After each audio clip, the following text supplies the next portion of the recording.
Today, guys, I'll be showing you how to do the double shot glitch with the pellet gun and the confetti gun. Let's get started, guys.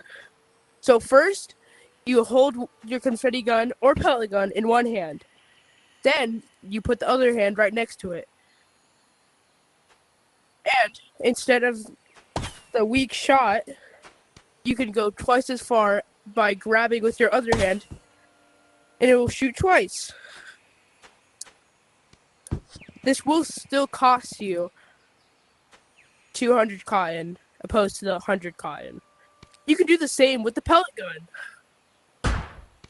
It's shooting 2 shots. Also, if you put the pellet gun up to your head and shoot it, it'll launch you back. Like this.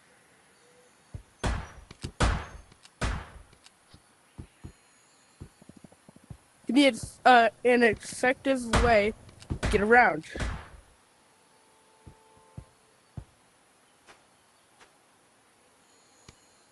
See ya!